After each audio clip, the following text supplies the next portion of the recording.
Very good morning students.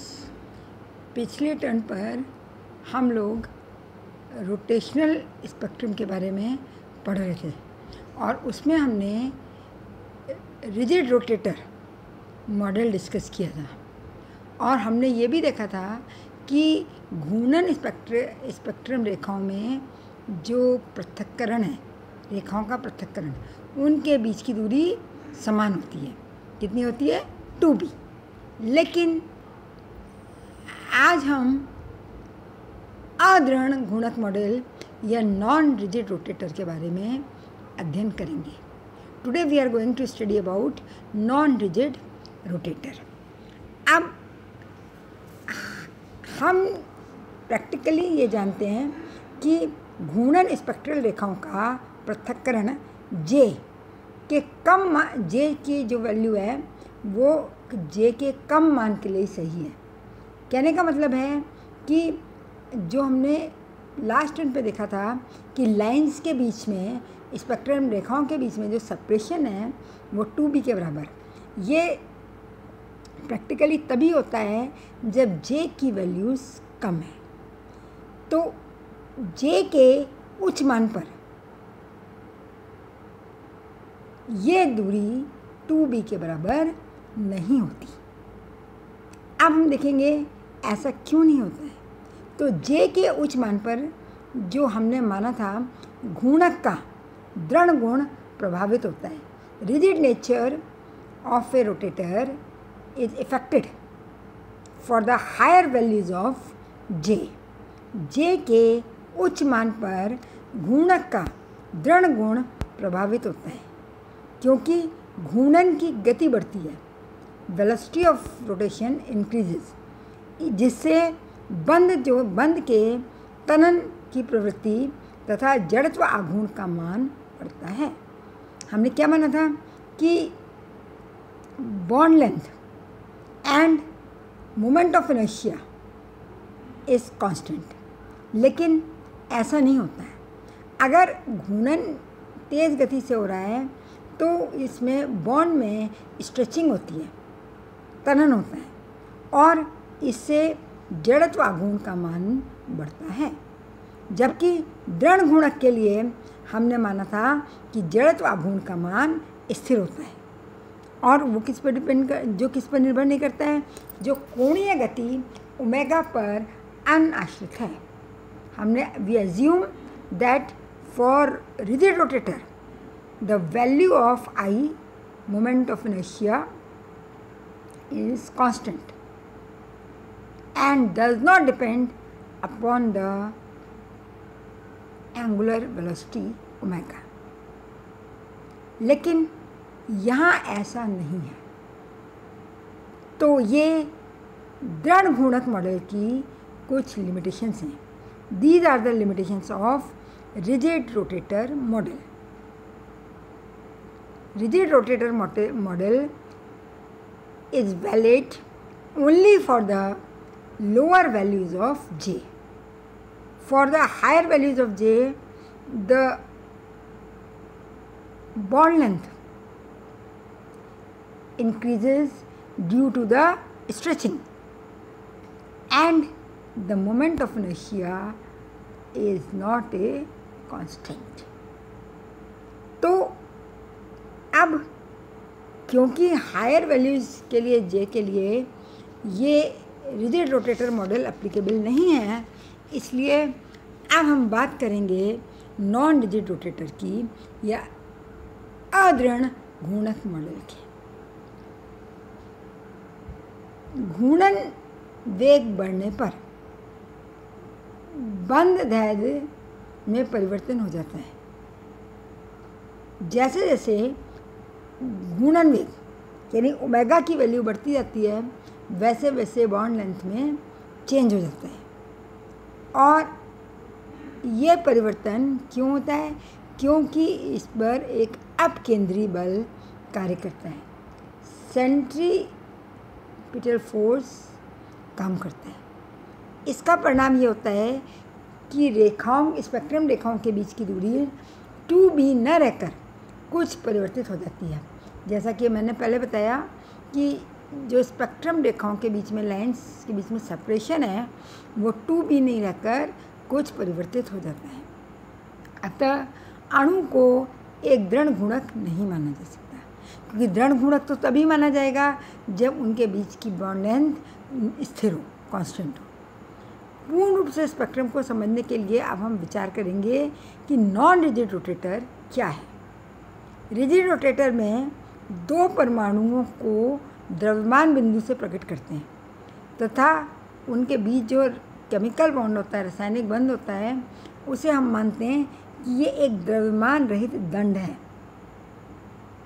मास रहित rod है। Non rigid rotator में इस द्रव्यमान रहित दंड को हम द्रव्यमान रहित कमानी मानते हैं। यानी क्या है कि नॉन रिजिड रोटेटर में इस द्रव्यमान रहित दंड का स्थान एक द्रव्यमान रहित कमानी लेती है, स्प्रिंग। अब हम रोटेटर की एनर्जी को, रोटेशन की एनर्जी को, घूर्णन की ऊर्जा को किस समीकरण से प्रदर्शित कर सकते हैं? EJ is equal to h² upon 8π² bracket में JJ+1 minus capital DH J² upon J+1 का होल स्क्वायर अर्ग। यहाँ आप क्या देख रहे हैं? एक नया टर्म इंट्रोड्यूस हुआ है, D।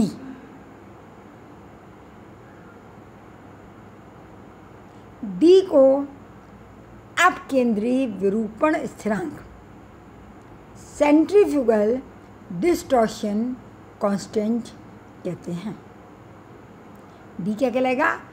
अपकेंद्री विरूपण स्थिरांक, सेंट्रीफ्यूगल डिस्टॉर्शन कांस्टेंट। और यह 10⁻⁻⁴ B के ऑर्डर का होता है। It is of the order of 10⁻⁻⁴ B।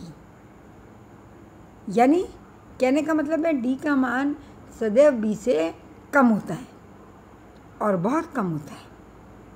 इसको हम कैसे प्रदर्शित करते हैं? D is equal to 4B³ upon μ0 bar का square. μ0 bar is stretching fundamental stretching frequency, मौलिक तनन आवृत्ति या fundamental stretching frequency.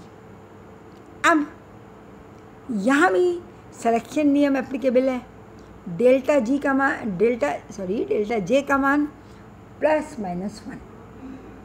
Delta J की वैल्यू है तो +1, मतलब लोअर से हायर में, या -1 मीन्स हायर से लोअर में। लोअर से हायर में एब्जॉर्प्शन और हायर से लोअर में इमिशन स्पेक्ट्रा। तो ये जो वर्ण नियम है, ये दृढ़ और अदृढ़, मतलब रिजिड और नॉन रिजिड दोनों के लिए एप्लीकेबल है, ये दोनों के लिए सत्य है। अब हम तरंग संख्या न्यू बार रोटेशन के पद में J से J+1 ट्रांजिशन के लिए, संक्रमण के लिए घूर्णन स्पेक्ट्रम रेखा की आवृत्ति को निम्न प्रकार से व्यक्त कर सकते हैं। कैसे व्यक्त कर सकते हैं? न्यू बार रोटेशनल, ये सेंटीमीटर इनवर्स तरंग संख्या है, is equal to 2B J+1 minus 4D J+1 का होल क्यूब सेंटीमीटर इनवर्स। कब के लिए? जब ट्रांजिशन J से J+1 हो रहा है। J से J+1 या J+1 से J संक्रमण के लिए घूर्णन स्पेक्ट्रम लाइन को की जो फ्रीक्वेंसी है, आवृत्ति है, या तरंग संख्या है उसको हम इस समीकरण से दे सकते हैं। न्यू बार रोटेशनल, कहाँ से कहाँ संक्रमण हो रहा है?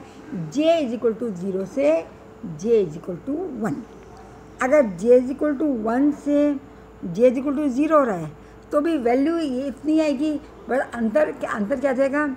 इसमें अवशोषण होगा और उसमें उत्सर्जन होगा। इस तरंग संख्या को अवशोषित करेगा और J = 1 से 0 में उत्सर्जित करेगा। तो हम अवशोषण की बात करते हैं। ट्रांजिशन कहाँ से कहाँ हो रहा है? J = 0 से J = 1, रोटेशनल लेवल 0 से रोटेशनल लेवल 1। तो ये किसके बराबर होगा? It is equal to 2B J + 1 यानी 0 + 1 माइनस 4D J + 1 का होल क्यूब, 0 + 1 का होल क्यूब। इसको आप सॉल्व करेंगे तो ये आएगा 2B - 4D। तरंग संख्या है यूनिट सेंटीमीटर इनवर्स। इसी तरीके से अगर हम बात करते हैं संक्रमण J = 1 से J = 2 तक, for transition J = 1 to J = 2, तो nu bar rotational = 2B J + 1 1 + 1 minus 4D J + 1 का होल क्यूब, 1 + 1 का होल क्यूब। इसको सॉल्व करेंगे तो ये आएगा 4B - 32D centimetre inverse. Next J = 2 से J = 3, रोटेशनल लेवल 2 से rotational level 3। So new bar rotational = 2B 2 + 1 minus 4D 2 + 1 का whole cube, that is 6B - 108D centimetre inverse. अब आप देखिए रिजिड रोटेटर में, ऋण गुणक में रिजल्ट हमारे क्या आए थे? 2B 4B 6B 8B सोन। अंतर कितने का आया था? 2B का।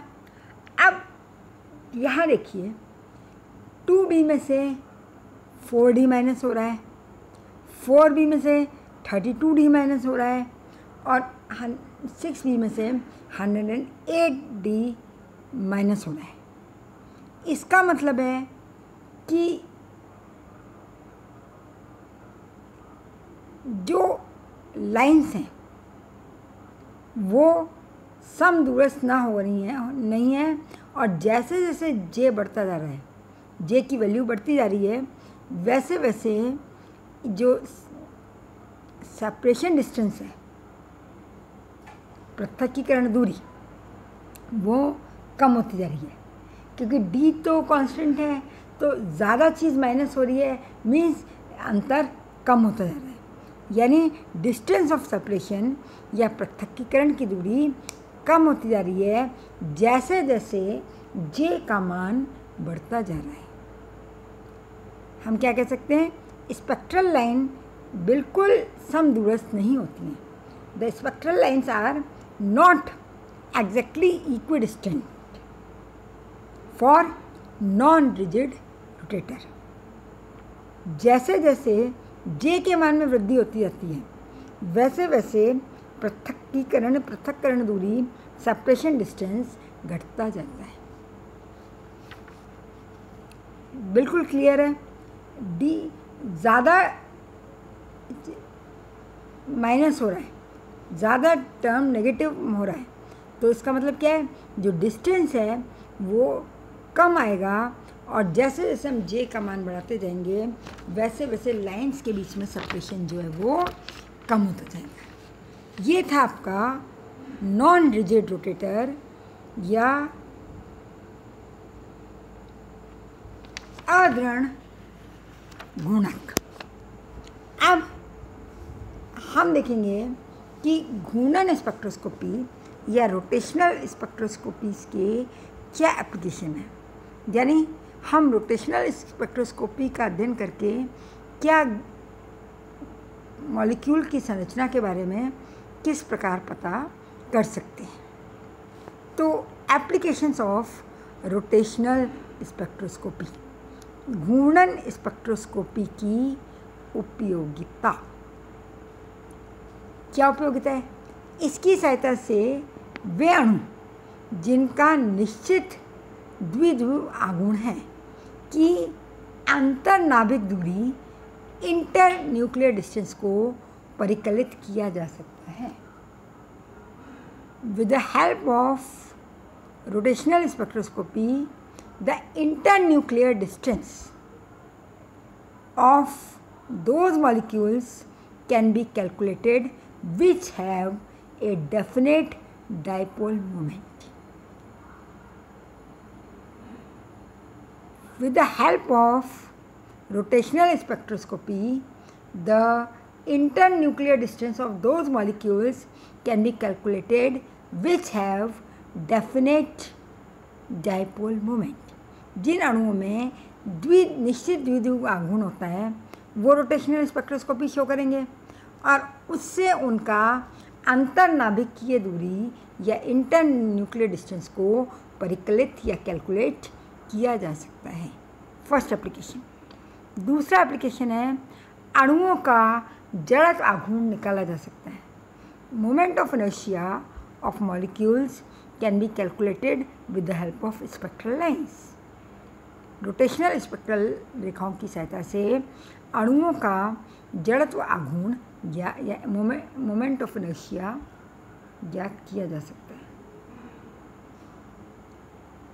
नेक्स्ट, घूर्णन ऊर्जा स्तरों की ऊर्जाओं का अंतर भी निकाला जा सकता है। The difference of energy between two rotational energy levels can be easily calculated by rotational spectra. Next, fourth, अणु की सममिति तथा संरचना के बारे में जानकारी प्राप्त होती है।